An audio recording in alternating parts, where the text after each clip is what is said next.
Bob Rosen has been an instructor of Kungfu for 40 years since 1972. He is also the first non-Asian American who operates a Kungfu school in Boston's Chinatown. From 1986 to 2004, Rosen went to China 6 times to train Kungfu and participate in competitions. In 1984, Rosen established a Kungfu school called Wulan Kungfu Athletic Association in Boston's Chinatown.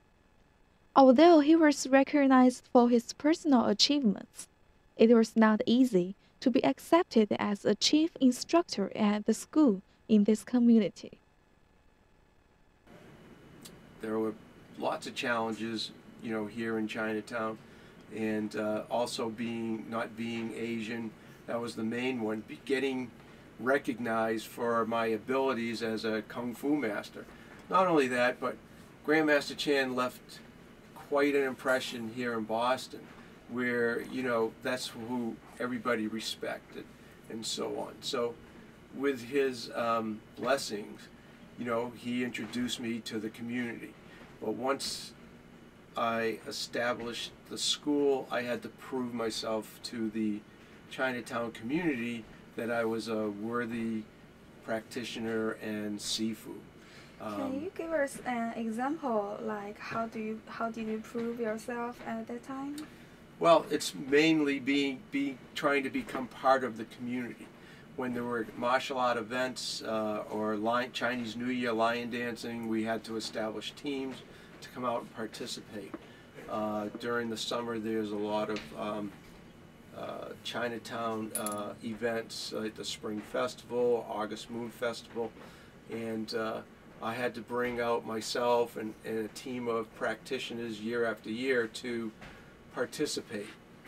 And so to really establish my being, that was the toughest part. And in order to do that, I had to make this school more about traditional training and traditional ideas, and to prove to the community that I was a full-fledged Kung Fu Sifu.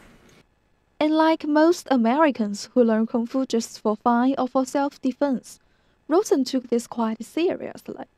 Under his grandmaster's strict training, he practiced day and night, and finally became a high-level instructor. When I started, there was class 5 nights a week.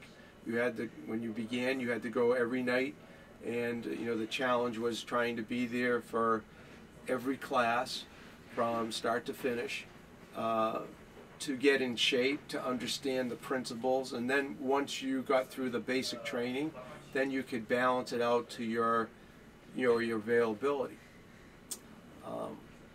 What I found was that I liked it a lot, and I became more of a professional student, where I trained daytime hours. So that was kind of like my job. And then where I earned my income, I worked at night. So I worked at night and practiced Kung Fu during the day under his supervision. And when I could, I helped as an apprentice instructor. When looking back to the past 40 years with Kung Fu, Rosen said that the most rewarding part is to pass on his knowledge to others. He enjoys teaching because it allows him to continue his martial arts training while making a living. Though sacrificed a lot of his personal life to manage this school, he thinks it's worthy, because for him, Kung Fu is the way of life.